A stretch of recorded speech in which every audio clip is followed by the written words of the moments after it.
Hello everyone, welcome to only IAS और स्वागत है आपका इस वीडियो में जहां हम बात करेंगे इस हफ्ते की प्लेसेस इन न्यूज़ के बारे में। तो चलिए शुरू करते हैं डिस्कशन। और पहली चीज़ जो मैं आपसे पूछूंगा, क्या आपको पता है कि आज के सेशन में हम क्या क्या जानने वाले हैं? अगर आपने पिछले हफ्ते करंट अफेयर्स पढ़ा है या प्लेसेस मिस कर दिए तो इस हफ्ते हम सब कवर करेंगे। पहला, एक ऑयल स्पिल हुआ है तमिलनाडु में। अब तमिलनाडु के इस ऑयल स्पिल्स के आसपास कुछ रीजन्स हैं एन्नौर का, उसके आसपास एक रिवर बहती है। क्या आपको उस रिवर का नाम पता है? पापुआ न्यू गिनी कहाँ पर लोकेटेड है? क्या विवाद हुआ है वहाँ पर एक वॉल्केनो इरप्शन हुआ है और वॉल्केनो का नाम क्या है? इसी तरह से कई ऐसे सवाल हैं। जैसे फॉर एग्जांपल एक बहुत इंपॉर्टेंट कंट्री है जिसके साथ इंडिया ट्रेड भी करती है, इंडिया का एक नेबर भी है, जो एक नया मेगा सिटी बना रहा है, जो इंडिया के एक शहर असम से जुड़ेगा। क्या नाम है उस देश का? वो सारी चीज़ें समझेंगे इस वीडियो में। Welcome to only IAS. तो चलिए शुरू करते हैं डिस्कशन। पहली चीज़, अगर आप प्रीलिम्स की तैयारी करना चाहते हैं और प्रीलिम्स बिल्कुल करीब है, टाइम बहुत कम है और यहाँ इंपॉर्टेंट है कि आप कंटेंट और मटेरियल को ढंग से पढ़ें, क्या चीज़ों में फोकस करना है इसकी क्लैरिटी आपके पास हो, और इसीलिए रिवीजन और प्रैक्टिस बहुत इंपॉर्टेंट बन जाती है। इसी को ध्यान में रखते हुए पीडब्ल्यू ओनली आईएएस ने एक 4 महीने का प्रीलिम्स का क्रैश कोर्स लॉन्च किया है, जो ऑनलाइन ऑफलाइन दोनों उपलब्ध है, जहाँ आपको डेली जीएस की क्लासेस मिलेंगी, करंट अफेयर्स की क्लासेस होंगी, मटेरियल मिलेगा, सीसेट की भी क्लासेस होंगी ऑनलाइन, प्लस आपको सेक्शनल टेस्ट और फुल लेंथ टेस्ट मिलेंगे जो आपको पूरी तरह प्रीलिम्स के एग्जाम के लिए बढ़िया से प्रिपेयर करेंगे कि क्या क्या चीज़ें आपको पढ़नी चाहिए, किन चीज़ों में फोकस करना चाहिए, कहाँ पर ज़्यादा रेलेवेंट कंटेंट मिलता है, और आपको क्लासेस से जो भी डाउट्स अपनी प्रिपरेशन के बारे में वो सब खत्म हो जाएंगे। ये जो बैचेस है इंग्लिश में होंगे, जैसे ये वीडियो चल रहा है, ऑनलाइन केवल 5000 के लिए उपलब्ध है और ऑफलाइन 10,000 के लिए। इसके जो लिंक्स हैं, इसकी डिटेल्स हैं, वो आपको डिस्क्रिप्शन बॉक्स में इसका लिंक मिल जाएगा, कमेंट बॉक्स में इसका लिंक आपको मिल जाएगा। ये बैच 8 जनवरी से स्टार्ट हो रहे हैं। ऑफलाइन केवल पटेल नगर में उपलब्ध है, यानी ऑनलाइन जो केवल 5000 में आपको कोर्स मिल रहा है, आप कहीं से भी अटेंड कर सकते हैं। ऑफलाइन के लिए क्लासेस अभी केवल पटेल नगर में चलेंगी और ये कोर्स 5 जनवरी से स्टार्ट होने वाला है। तो बहुत अच्छी अपॉर्चुनिटी है आपके पास कि टाइम रहते इस कोर्स को ज्वाइन कर लें, ताकि कोई भी अगर आपको लगे प्रीलिम्स को लेकर डाउट्स हैं, करंट अफेयर्स कमज़ोर है या फिर पॉलिटी या इकोनॉमी कोई सेक्शन कमज़ोर रह रहा है, तो वो सब क्लियर हो जाए। प्लस सीसेट पर ज़रूर ध्यान दीजिए, वो बहुत इंपॉर्टेंट है। ये हो गया डिस्कशन। अब आते हैं टॉपिक के ऊपर। पहली बात, तमिलनाडु में एक ऑयल स्पिल हुआ।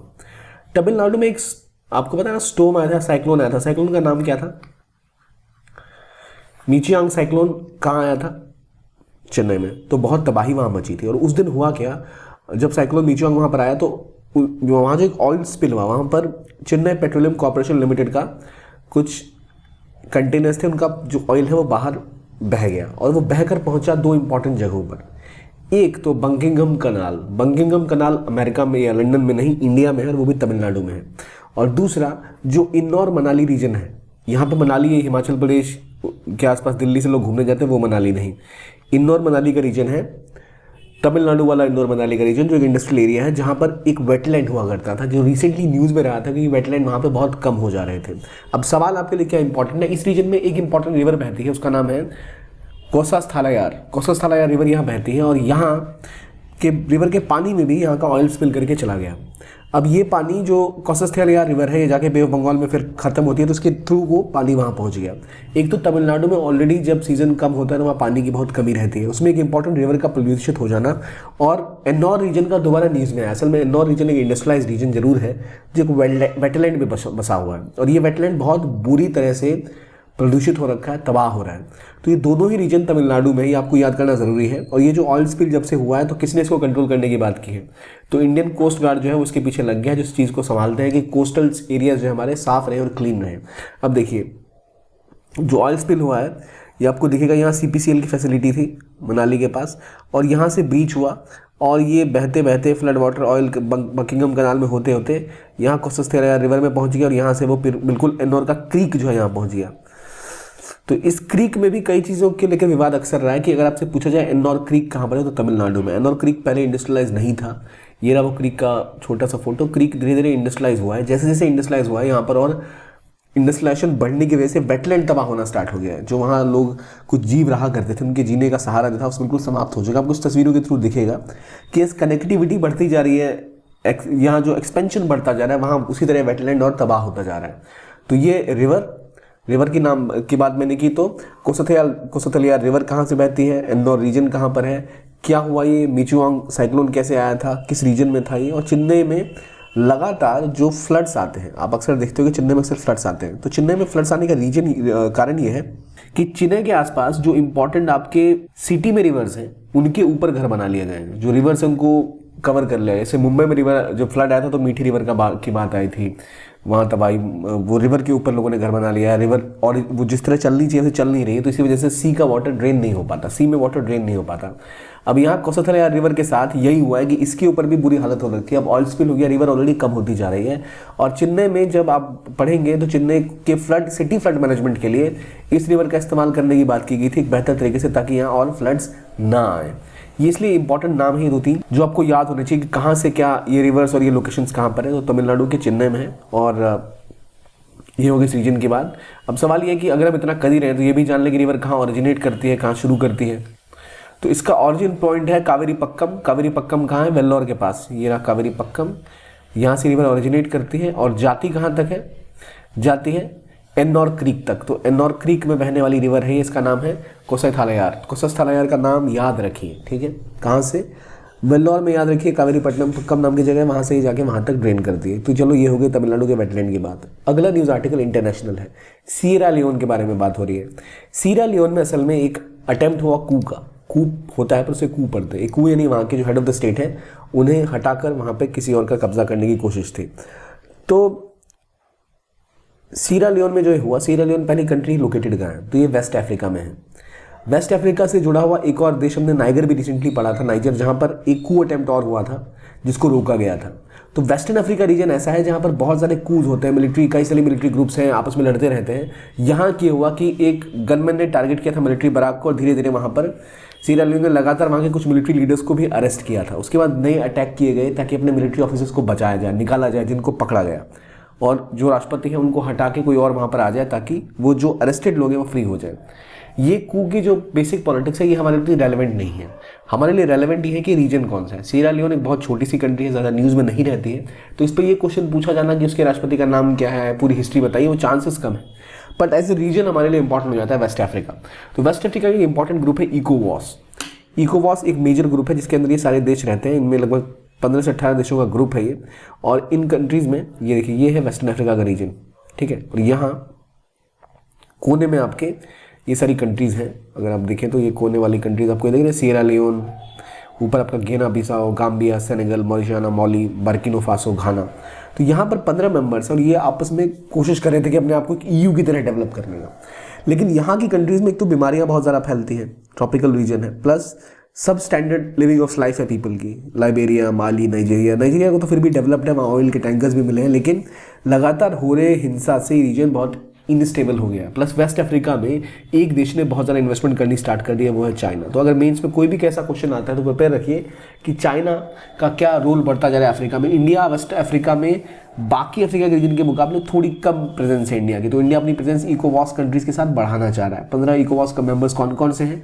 Benin, बर्किनो Faso, Cabo Verde, Cote d'Ivoire, Gambia, Ghana, Guinea Bissau, Liberia, Mali, Nigeria, Senegal, Sierra Leone and Togo along with red in Niger. तो ये नाम आपको याद रहे न रहे, but it is very important कि इकोवॉस पता हो आपको, ताकि अगर आप कभी आंसर से अफ्रीका के रीजन में देखें तो इकोवॉस का मेंशन कर सकें कि वो रीजन में ज़्यादा जो दिक्कतें आती हैं। और ये इलाका बहुत रेलेवेंट है कई रिसोर्सेज के मामले में, जहाँ सीरा लियोन में ये चीज़ हो रही है। अगला आर्टिकल बात करता है यमन के हौतीज़ के बारे में। अब यमन के हौतीज़ के खिलाफ अमेरिका ने अपने जहाजी बेड़ों को भेज दिया है रेड सी के आसपास, ताकि हौतीज़ और हमले ना करें। अब यहाँ सवाल ये है कि हौतीज़ होते क्या हैं, हौतीज़ हैं कहाँ पर? तो हौती रिबल्स है असल में यमन में। और ये कर क्या रहे हैं? यमन की सरकार के खिलाफ इनका युद्ध चल रहा है। यमन की गवर्नमेंट को सपोर्ट करती है कौन? तो सऊदी अरेबिया। और जो एक इस्लामिक कोalition है आर्मीज़ का, वो सारे यमन गवर्नमेंट के साथ है। इनके खिलाफ खड़े हैं हौतीज़। हौतीज़ बात करते हैं जो शिया मूवमेंट है उसकी, और वो कहते हैं कि इस रीजन में शियाज के साथ जो एट्रॉसिटीज़ हो रही है उसको रुकना इनका प्रमुख मकसद है। और शुरू ये हुआ थे ज़ायदी रिवालिस्ट मूवमेंट की तरह। और ये हौतीज़, तो याद रखिए ज़ायदी रिवाइवलिस्ट मूवमेंट किससे जुड़ा हुआ है? ज़ायदी, यहाँ मेंशन भी है, ज़ायदी रिवाइवलिस्ट मूवमेंट ये हौतीज़ से जुड़ा हुआ है। पहले ऐसे शुरू हुआ था, बाद में पूरा मिलिट्री रूप इसने ले लिया, और इसको सपोर्ट करता है ईरान। पहले देखिए टॉपिक न्यूज़ में ही क्यों आया। देखिए US ने अनाउंस किया है कि कोalition बनाएगा, वो नेवल कोalition, ताकि जो इंपॉर्टेंट नेवीज़ है इस रीजन की वो रेड सी में जाकर शिप्स को बचा सके जिन ऑयल टैंकर्स के ऊपर हमला कर रहा है हाउतीज़। हाउतीज़ क्यों अटैक कर रहे हैं, पहले देखिए लोकेशन, ये है रेड सी, ठीक है। रेड सी से जो भी शिप्स यहाँ से गुजर रहे हैं उनमें से कोई भी शिप अगर इजराइल से लिंक्ड है तो उसके ऊपर यमन में हाउतीज़ अटैक कर रहे हैं उन शिप्स के ऊपर। इंडिया भी आ रहा था एक शिप ऑयल टैंकर, उसके ऊपर भी कुछ रॉकेट्स फायर किए गए लेकिन उसे कुछ चोट नहीं पहुंची, तो शिप आराम से पहुंच गया। लेकिन लगातार हो रहे हमले जो यमन से हो रहे हैं, जो हम यमन में किसके द्वारा, हाउतीज़ के द्वारा, वो यहाँ के शिप्स को डेंजर में डाल रहा है। और हाउतीज़ का कहना है कि कोई भी भाई अगर हमें लगेगा इजराइल का क्या, अब कहानी ये है कि कोई भी शिप अगर इजराइल से आ रहा है, इजराइल की ओर जा रहा है, या इनको लगे इजराइल का समर्थक है तो उसके ऊपर ये हमले करेंगे, उसको कंट्रोल करने की कोशिश करेंगे। फ्रांस की शिप पे भी कब्जा करने की कोशिश हुई है, तो लगातार अटैक्स हाउतीज़ कर रहे हैं। हाउतीज़ को दिक्कत क्या है भाई, अब देखिए ये समझिए दिक्कत यहाँ से पता लगती है। सऊदी अरेबिया, सऊदी अरेबिया की सरकार ने लगातार यमन की गवर्नमेंट को सपोर्ट किया है।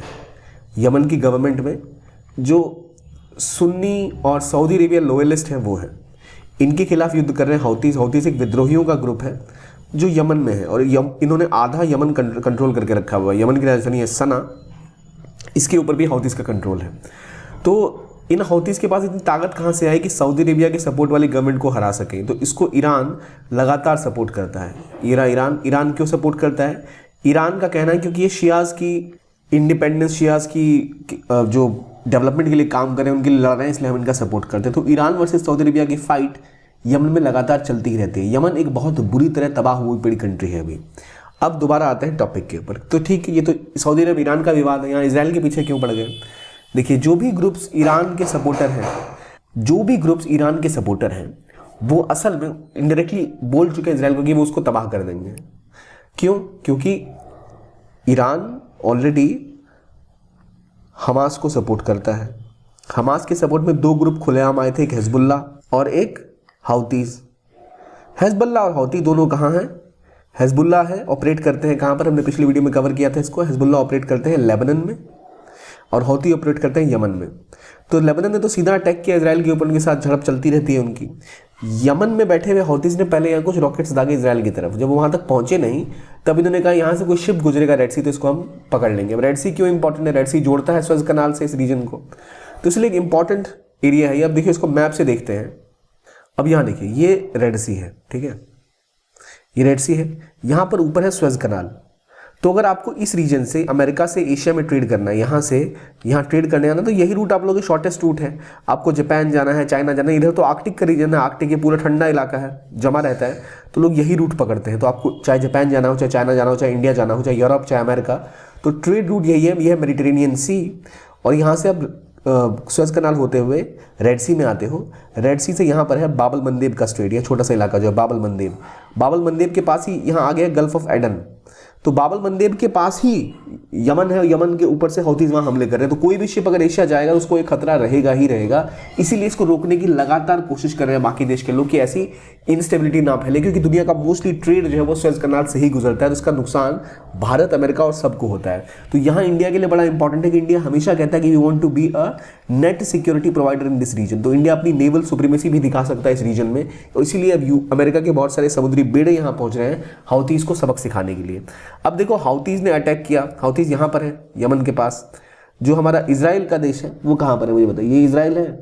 इजराइल के ठीक ऊपर यहाँ पर बसे हुए हैं आपके जो लेबनान में बैठे हुए हैं हिजबुल्लाह वो, और गाजा में हमास है। तीन ग्रुप याद रखिए, और तीनों को ऑलमोस्ट इजराइल अभी ईरान ओपनली सपोर्ट कर रहा है अगेंस्ट इजराइल। तो इसी तरह हम कह सकते हैं, अगर हमसे पूछा जाए इजराइल और गाजा की वॉर का इम्पैक्ट इंडिया पे क्या पड़ेगा, तो इंडिया के शिपिंग रूट्स जो है वो खतरे में आ जाएंगे। इंडिया का ऑयल का सप्लाई जो है वो खतरे में आ सकता है। कोई भी वॉर कहीं भी होती है उसका अलग अलग प्रभाव भारत के ऊपर और दुनिया के हर देश के ऊपर पड़ता है। जैसे यूक्रेन रशिया के वॉर का इम्पैक्ट भी इंडिया के ऊपर पड़ा था। ये भी चीज़ हम यहाँ से समझ सकते हैं। तो हाउतीज़ कहाँ ऑपरेट करते हैं? यमन में, ठीक है। हाउतीज़ को किसको सपोर्ट मिला हुआ? ईरान का।